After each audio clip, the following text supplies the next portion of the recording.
Welcome in, everybody, to another episode of The Brett Allen Show, a pop culture podcast and video cast where we talk to your favorite actors from film and television, music, comedy, drama, and more. Dramedy, drama, all that stuff.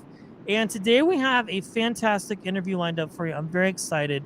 We are chatting with Maya Henry, Rob Wells, and Shelly Thompson about a beautiful project called Dawn, Her Dad, and the Tractor. It is debuting at Cineplex theaters in March. I have had the privilege to watch this, and it is just so good. Welcome in, everybody. Thank you so much for hanging out today. I appreciate it. Thank Thank you you for for having having us. us. Yes, thank you. Yes, well, this is a departure project for a lot of you. Well, two of you, very different than what we're used to, as opposed to what most people might be familiar. But I tell you, outside of that, it's just a very fantastic film. And we're going to put a link in our bio in our show notes for people to see this. Outside of Trailer Park Boys, which two out of the three of you we know you from, but then there's this. It's great. We'll start at the top here with Shelly and talk about this. How did this project come about, and what can people expect when they have the opportunity to watch? Well, they can expect, I'm going to go backwards. They can expect beautiful performances from Maya and Rob.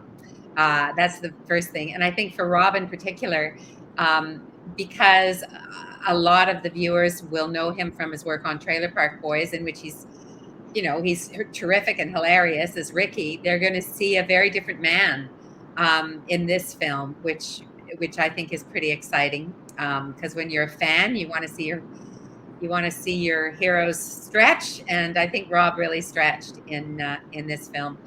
And So where it came from, this story is the story of a young trans woman in a rural town. And it's come very much from my own life. It's not autobiographical, but I have a young trans son, and we lived for quite a long time in a rural Nova Scotian town, a very, very, very Catholic town where being queer or anybody out of the ordinary, really, but certainly by being queer or by being trans, you were pulling a whole lot of stuff down on your own head. So he left there straight away after high school, and not long after that, he was beginning his transition. So this story is very much about, it's not about his transition, that's his story, but it's about our family story and the way we tried to adapt and grow to understand what his journey was going to be. And we were fortunate because he took us with him. And we're grateful for that. It's changed our perspectives and our lives incredibly. Yeah, I tell you, it's just such a wonderful story. And what I like about this is the fact is, as you just mentioned, you're not telling your son's story necessarily because it is his story, but you have given us, the viewers, an opportunity to be a very special part of this life and this wonderful story. And all of you do so fantastic. I mean, and it's just absolutely breathtaking. And I've watched the film a couple different times, and I can't really stress enough for people to watch this. So my hat's off to all of you because you just all do wonderfully and beautiful performances. Maya, I would love to hear from you because, of course, you play obviously a very significant role in this project.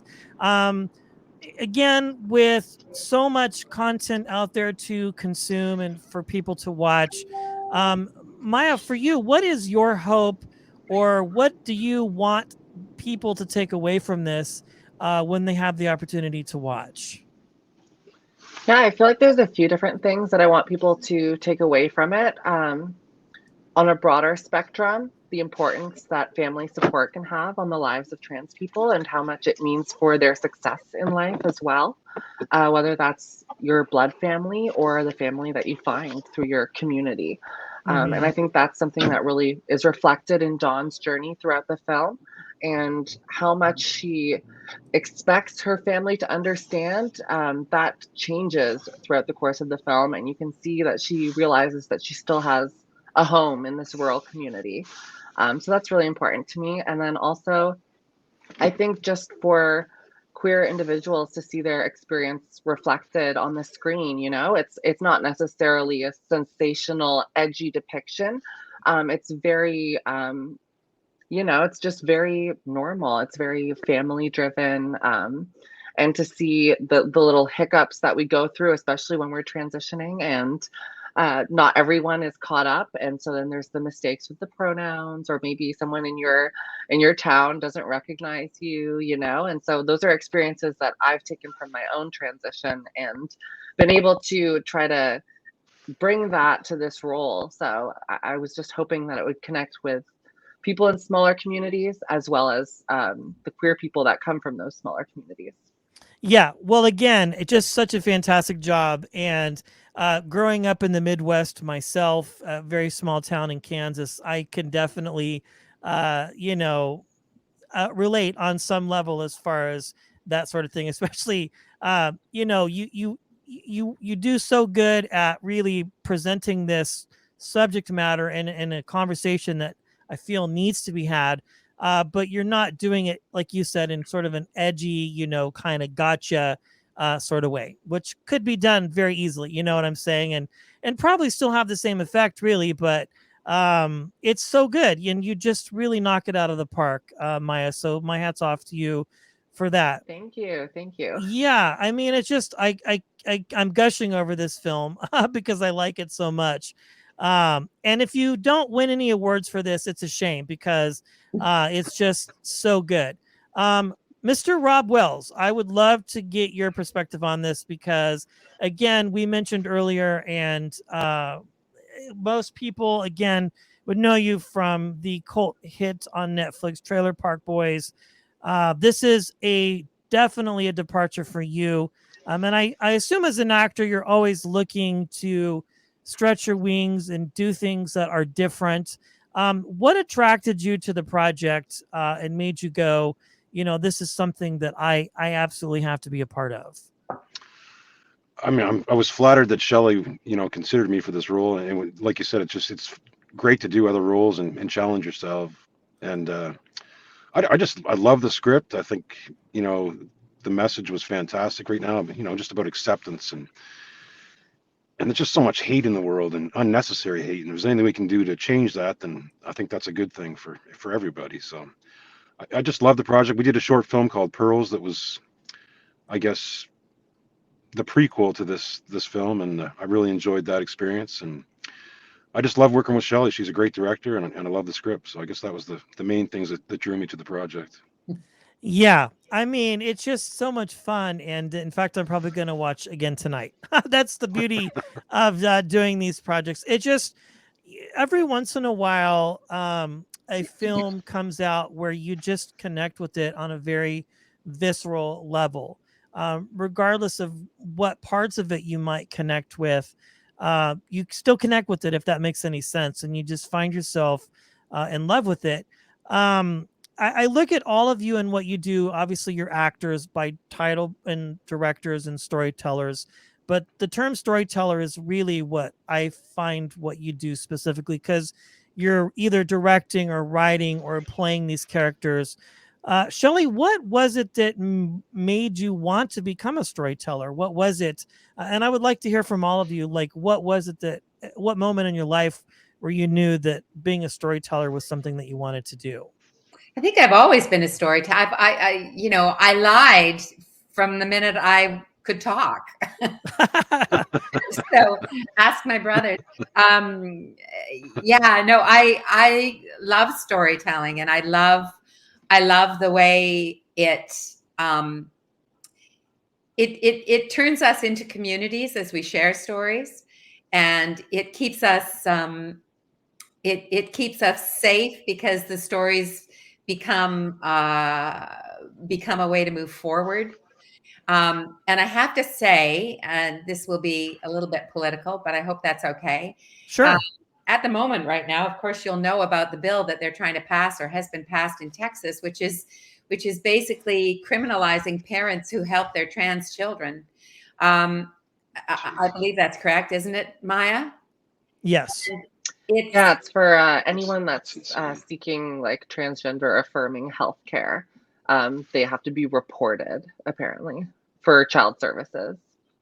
And it's just insane, because my motivation for this, and Maya and Rob have heard me say this so many times, I'm dead boring now, but my motivation is very much because I have a trans child, and their safety and their health and their community. Those are the things that matter to me. And if you're a parent, you know that too, Brett. So Yes. so all you want to do is make sure they're okay. So as far as the storytelling component of this story, for me, it's, they say, the political and the personal. Well, for me, they're the same. And they certainly are with this project, as it just seems that, this is a huge percentage of our population, and they need to be kept safe and loved and respected. And, it's a no-brainer, really. Absolutely. Yeah, I when I heard that, I was really shocked that this is the time that we live in, where like now it's becoming an issue where parents can be reported to child services. And as a parent of a 7-year-old, it I get nervous sometimes, because I think to myself, like, what is life going to be like for my son Yep. when he gets to be older? You know what I'm saying? And even some of the conversations that we have just as a small child, the things that go on in grade school are just, I don't even know what to say. But thank you for that, for being a great storyteller. I think it's exciting. Maya, I would love to hear your storytelling journey. For sure. So I grew up in a really, really tiny town. And so escapism for me meant reading books, watching movies, and so that was something I was always passionate about. And I would say I started becoming a storyteller just through writing. I loved to write stories in school. And then that kind of translated into filmmaking. So I got a camcorder when I was in 6th grade, and I would start filming home videos with my sisters with very loose narratives, and I didn't know how to edit, so I would just record everything and then move to the next shot, record it, and then I would just watch it back on the camcorder. And then eventually I got a different camera, and I was putting together more elaborate stuff with my sisters, and then eventually I went to film school at Ryerson, and my passion was always behind the camera, because I didn't really think that there was a place for someone like me to be on screen. Sure. And then I transitioned, and I thought, like, there's not that many trans actors out there, if any, at the time that I knew of. And so now being able to be an actress is something that I didn't know would even be possible throughout the journey that I've taken. So it feels like such a blessing. And I did do acting when I was in high school, and it was mostly theater stuff, but I always felt confined to male roles. I found it as an extra challenge for me because I could never identify with the characters just on like a base level. And so it felt like, I don't know, I felt so trapped in what I could play and what roles I could portray. But now I feel so much more freedom to express my own journey through these characters. Yeah, and for those listening and watching who don't know what a camcorder is, you might want to Google that. It's not this thing, although it does have a camera. I think the It's first like the camcorder, I without bought was like $500. It was expensive, almost as much as my cell phone. But yeah, very wonderful.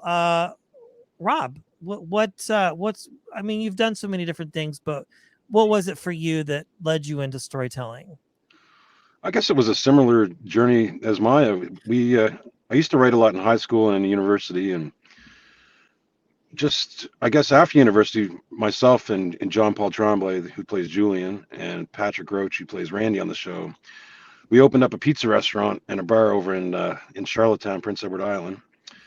And we had no money, so in our spare time, we would do these little sketches and film them and sit around and watch them. We got a kick out of them, but never thought anybody else would probably find them funny because we thought we were insane. And then Mike And you were, Clattenburg. sorry. Well, yeah, exactly. Mike Clattenburg, we used to send them to him, and they used to make him laugh. So he decided that we should make a short film for the local film festival, which we did. And I remember going to the premiere, and we were all so nervous watching it, and just wondering what the audience would think. And they pretty much started laughing right away, and it was just such a great feeling, to make people laugh. So I guess that gave me the bug. And then the next year we did another short film. It was actually Trailer Park Boys, the black and white movie, and we went to the theater. with high expectations that hopefully people would laugh again, and nobody laughed. Not one laughed the whole film. So we were horrified and terrified. And then we saw some people afterwards. And they're like, "Oh man, that was one of the funniest things I've ever seen." I'm like, "Nobody laughed." And they're like, "Well, I was afraid to laugh, but it was really funny." So Yeah. here we are, 20 years later. It's hard to believe.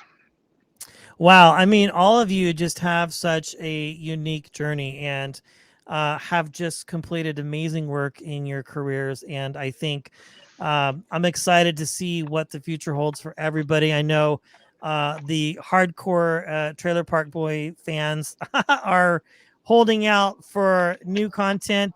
We won't push you for that in this conversation. But in any case, this is a fantastic film. Dawn, her dad, and the tractor. I strongly recommend people watch this. We will put it in our show note links. And again, it's debuting at the Cineplex theaters this month, if it has not already by the time this airs. Shelly, Maya, Rob, thank you all so much for your time today. I appreciate it. Thank you. for having Thank you for all the us. kind words.